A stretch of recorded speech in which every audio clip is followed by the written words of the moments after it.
பிரபல கன்னட நடிகர் யஷ் நடிப்பில் உருவான டாக்ஸிக் திரைப்படத்தின் ரிலீஸ் தேதி மத்திய கிழக்கில் நிலவும் போர் பதற்றத்தால் தள்ளி போவதாக தயாரிப்பு நிறுவனமான KVN அறிக்கை வெளியிட்டிருக்கு. இது யஷ் ரசிகர்களிடையே பெரும் அதிர்ச்சியை ஏற்படுத்தியிருக்குன்னே சொல்லலாம். 2018 வெளியான KGF 1 மூலமா பேன் இண்டியா அளவுல பிரபலமானாரு நடிகர் யஷ்.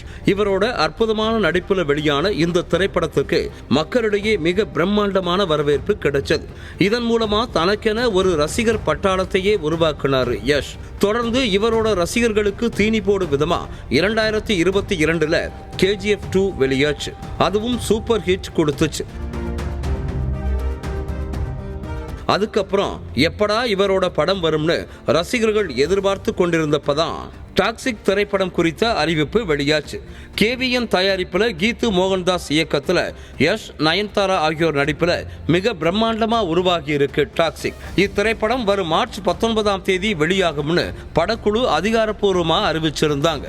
ஆனா இப்போ மத்திய கிழக்குல இஸ்ரேல் ஈரான் போர் பதற்றம் தீவிரம் அடைந்திருப்பதால டாக்ஸிக் திரைப்படம் ஜூன் 4 வெளியாகும்னு படத்தோட தயாரிப்பு நிறுவனமான KVN அதிரடியான ஒரு அறிக்கையை வெளியிட்டிருக்கு.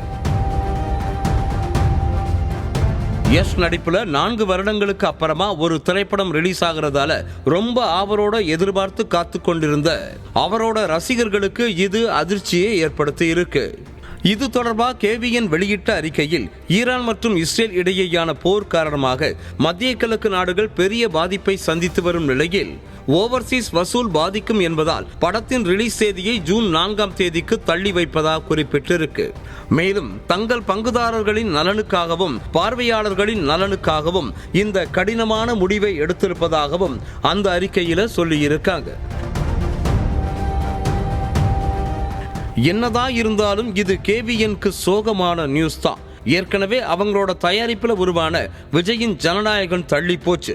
இப்போ அடுத்த மிகப்பெரிய படமான டாக்ஸிக்கும் தள்ளி போயிருக்கு. இதை பார்க்கிறப்போ KVN நிறுவனத்திற்கு இந்த வருடம் அடிமேல் அடி விழுந்துட்டு வருதுன்னே சொல்லலாம். இதற்கிடையில போர் வந்து இப்படி ரிலீஸ் தேதியை தள்ளி போட்டுருச்சேன்னு யஷ் ரசிகர்கள் ஒரு பக்கம் கடுப்புல இருக்க, மறுபக்கம் ஜூன் மாசமும் எங்க தலைவர் தரிசனம் இல்லையான்னு விஜய் ரசிகர்கள் இணையத்துல கதறிட்டு வர்றாங்க. செய்திகளை உடனுக்குடனும் துல்லியமாகவும் தெரிந்து கொள்ள சப்ஸ்கிரைப் பண்ணுங்க.